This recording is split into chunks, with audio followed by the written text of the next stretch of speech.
All right, good morning, ladies and gentlemen. We're back. It's deja vu when I'm running up these raps. We're back, ladies and gentlemen. You see what happened? They took it down. What happened? It's like deja vu. It's me, Zeus. Show, ladies and gentlemen. We knew that was going to happen. That accounts. I'll be back. It's deja vu when I'm out here flying first class. Maybe the ankles. It must have been the ankles. All right, fine. Let's go. Let's get it going, ladies and gentlemen. I wasn't done. We'll get it going. Don't worry.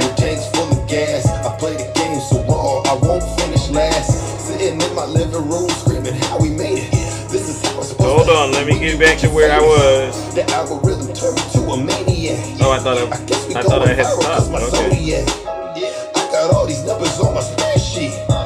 Benjamin Franklin is my bestie. And if they is my ex, that mean they left me. Let's go. All right, we're back on the backup, ladies and gentlemen. Got a lot of confidence and I'm conceited. I mean, they just hate that account, but you know what? We're going to tell the truth no matter what, ladies and gentlemen. I'll tell you what, I haven't gone into Zeus's live in a couple of days. That shit was radical. Very radical. Thank you for joining me on the backup. Zeus has gone way off the rails. It's like deja vu. All right. It's like deja vu. It's like. All right, now where was I at? Oh yes, I was sharing with you a testimony from somebody who was in the cult and has gotten out, white guy. And I want you to listen to his story and then you tell me what you think, all right? This is very important. You can go, it's called Fed Up Trump Supporter Ditches MAGA for Good. Listen to his explanation for why he felt like he belonged in MAGA, all right? And then we'll get to the audience and we'll start talking to those of you who are brave enough to get in the box. And honestly, tell the truth and shame the devil, all right? Thank you all right? Let's go. Christian, and I'm probably about 30 minutes outside of where Mar-a-Lago is, actually. And much of my community has always been conservative, kind of Christian, and that was the way I was raised. So what Trump appealed to in me, I went from, a little backstory, I went from professional baseball with the Atlanta Braves to being homeless and then spending 10 years in the Florida Department of Corrections. And while in prison, it was the height of the Black Lives Matter movement and Trump campaigning for president. And I remember thinking to myself that the white man is under attack in this country, that Trump kind of spoke to that fear in me that white people were now being blamed for everything. We were being discriminated against. You know, we're tolerant of every demographic of people, Muslims, Arabs, the black community, the LGBTQIA plus community. But if you're a white, straight, Christian, conservative man, you're being blamed for everything that's ever happened in this country. Can I stop this right there? Does anybody feel like what this man is saying has some truth to it? Because this is honestly what I believe Donald Trump has done to a lot of the Trump voters. Is there any truth to this? Well, I'm not saying is what he is saying true. Do you think people voted for Trump because of the stuff he's saying? Do you think people relate to what he is saying? Not saying it's right, but do you think this could be the reason why a lot of these, because you hear him talking about things like, reverse racism, right? That's what I meant. Thank you, everyone, because I think it's very, very important to understand why these folks are supporting Donald Trump. It isn't because what he's saying is true. It's feelings. It's feeling. He's speaking on something that they all seem to have felt. Listen. And Trump spoke to that fear in me. Fear. And that's what made me gravitate towards him, because in my mind, he was anti-establishment. You know, he was going to drain the swamp. He wasn't Republican or Democrat. Keep in mind, he's no longer MAGA. He's telling the story about why he voted for Trump as well. Sorry. You know, he was just American. And I believed that. And I wanted to believe that with all of my heart, because I was tired of the status quo. I had experienced my own struggles in life with mental health illness and substance abuse disorder and the criminal justice system. And I felt like Trump gets us. You know, he gets the working class, the average American, the person that's grown up in poverty and known struggle and stuff like that. And he spoke to that part of me and made me feel safe and made me feel like that my voice was being heard. Hey, it's Governor Gavin. Hold on. We gotta pay the bills over here. Some of us do. All right, let's go. Thank you for sharing that. And you have a lot of what you're saying, Danny, it's as if I'm listening to my own story, because that was an appeal for me also with Trump, which was that he was an outsider. Yes, he ran as a Republican, but he had no government, no military, no political experience. And I felt like he was the right guy for the job at the time. Yeah. And he seemed willing and able Yeah. to obliterate the established political order and started anew. That's what it was that I wanted, and I felt that he represented that at the time. And that's why I wasn't just a supporter, I was a grassroots activist, and then I got really deep into the MAGA community after the 2016 election, up until it took me a year, starting in 21, to leave, and eventually in 22, which we'll get to that part of your story in a moment. I want to ask you about about your upbringing. Do you feel like, for those who grow up with hardships, who are impoverished, they have familial financial despondency, do you think that those types of individuals, and in your case yourself, that you were more susceptible to being taken in by Trump and all the MAGA influencers and MAGA media? Absolutely. And you got to think, at this time, there was this big movement, we call it the woke mob, is what MAGA would love to call it. Woke mob. And especially when you hear terms like white fragility, and you hear terms like white privilege. And I'm like, well, how could I have privilege when I grew up in poverty? I knew struggle. My parents weren't rich. We lived paycheck to paycheck. But it was because I was so poorly educated. I didn't have the information. I didn't even understand what privilege meant at that time. That I didn't understand that, it had nothing to do with the amount of money I had or didn't have, but everything to do with white people being the standard in this country, particularly white men. So that was another part that, Trump spoke to, was that, he was going to get rid of all this woke ideology, and that he's going to stand up for us. And, growing up in poverty, getting the whitewashing of history, you don't really learn. I didn't learn anything outside of my echo chamber and outside of my little bubble of my community. And it was unfortunate that it took me literally going to prison and having an experience there to kind of see things in a different light. But my story was much like yours. It was around, he had to go to prison to learn. The end of 2021, 2022, that I really made that shift out of MAGA. But, up to that point, Trump was, against the status quo. And you hear all the other propaganda like, well, he's not even going to take a paycheck. He already has money. He's just doing this for love of the country, and that he's a real patriot, and not realizing that his empire was falling, and that he needed people like us, the poor people who were susceptible to this propaganda, to save his empire, really save.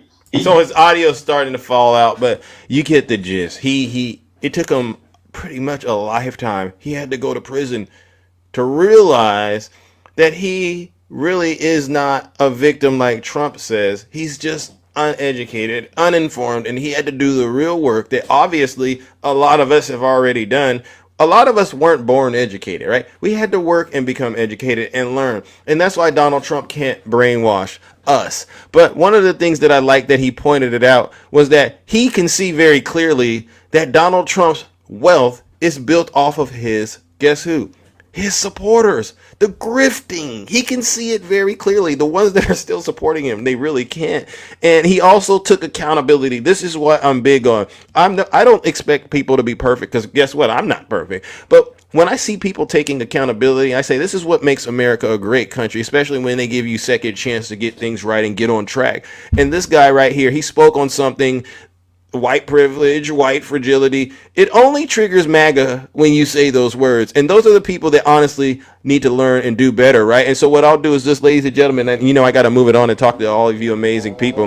Make sure you go check out this Fed Up Trump Supporter Ditches MAGA interview on Midas Touch. It's a very good thing to listen to it, because this is what we're dealing with in terms of the electorate that are supporting Donald Trump. Somewhere along the way, they haven't taken accountability for their wrongs in their situation, and instead they think it's the DEI woke mob doing it to them. No, it's not us, it's you. Ladies and gentlemen, let's send them straight to hell.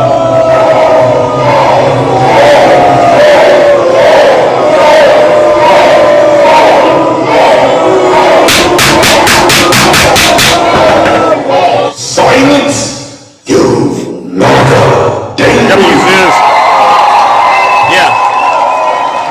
going to go and try to engage in some conversation, some very rich discussions. I want authentic conversations only. I don't got time for people to do disgusting things on my show. Ange, I saw the video. I went to your live and I seen it. You guys are taking off your clothes and showing your rear ends on TikTok. Trump supporters, seriously. Y'all need to grow up and actually understand right now, this is not a time to be playing games, all right? This is a time to actually do the right thing to try to save this great country of ours, all right? We get it. You know you've been duped, but your pride, it's your pride. Your pride won't allow you to at least acknowledge that you've been duped, all right? And you don't got to hide. We see it.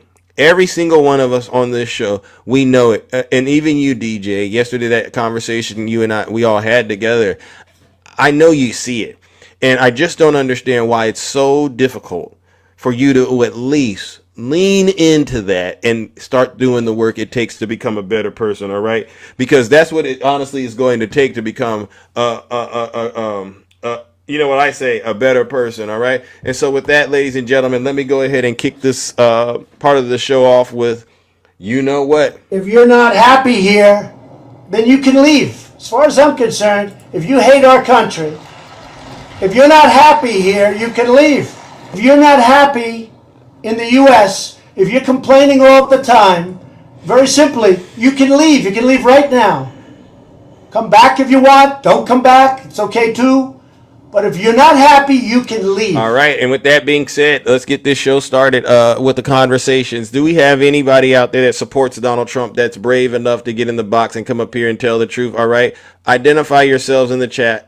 Identify yourselves in the chat ASAP, or anyone who's been in the cult, and I call it a cult. They don't like it when I call it a cult, but I'm saying it because I need to say it this way in order to shock these people into waking up and realizing you don't have that much time left. If you go look at any other cult on the face of the earth, you'll know it never ends well for you. And I'm not going to let it go. How many of us think the incident in Butler was staged? Let's just get that back out there, because I'm not going to let go of Butler. I'm not going to let go of January 6th, right? And what is that? Oh, and I'm not letting go of the Epstein files. How many of you think it was staged? Look at the chat, ladies and gentlemen. Yeah. And I would never say it was staged at all. But when you look at what he's doing, thank you, audience. Thank you, audience.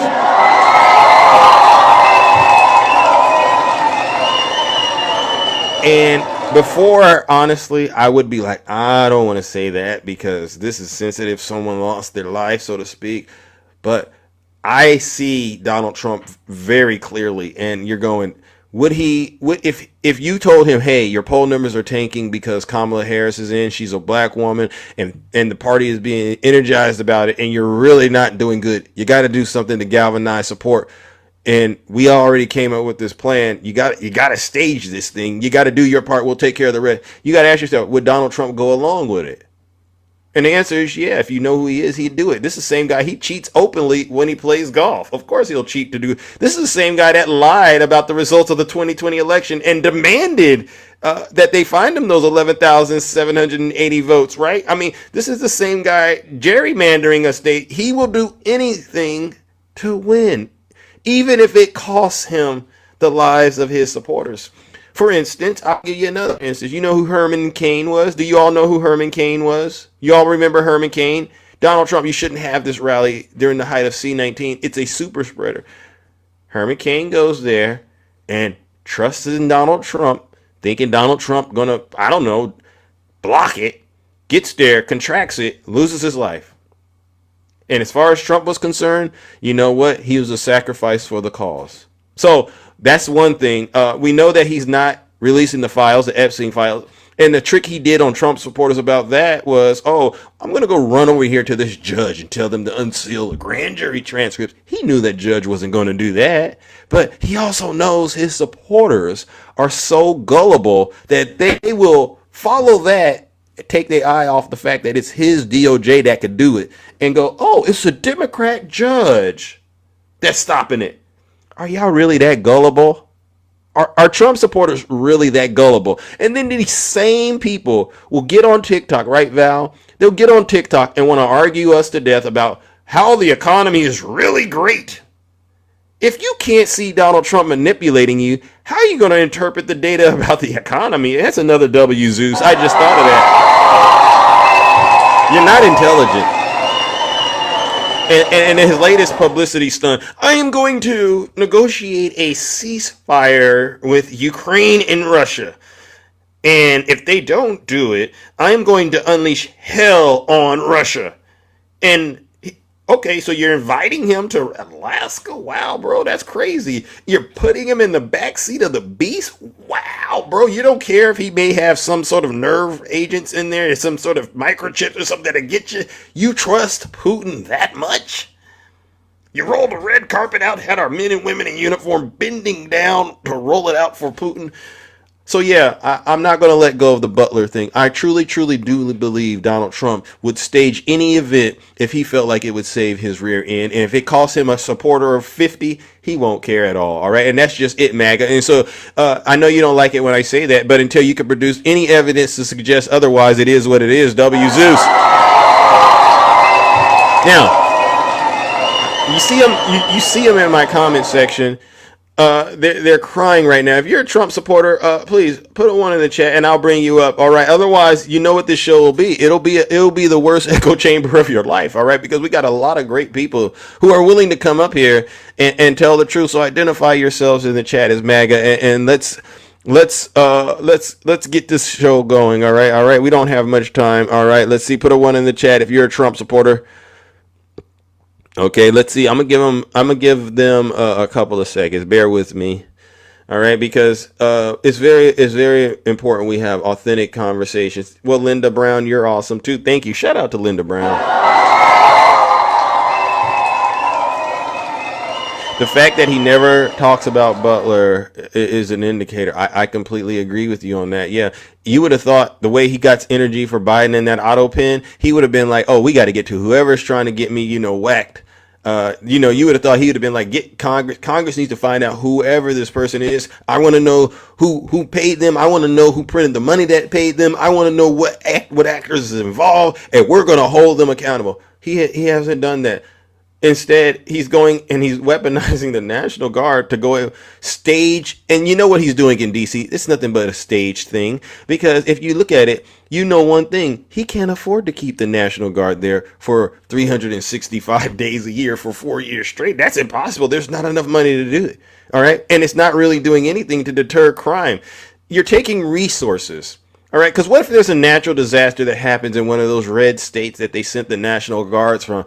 Now those National Guards, they can't even help the people that need them, the people who've been paying them. They can't even do that because they're so busy participating in Donald Trump's cover-up of the Epstein files with all these staged events. Yeah.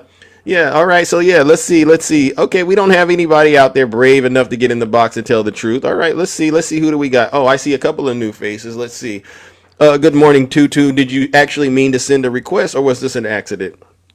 Accident. I knew it. All right. Well, thank you so much, Tutu, ladies and gentlemen. Oh, thank you, Tutu. I knew it. Let's go to the next one. Let's go, ladies and gentlemen. Who do we got next? MAGA loves Zeus. Yeah, they love me because they know I am the real deal, and I'm not here to, be kind to them when it comes to telling the truth. I'm kind everywhere else, but I don't sugarcoat it with MAGA. Good morning, Ashley. How are you?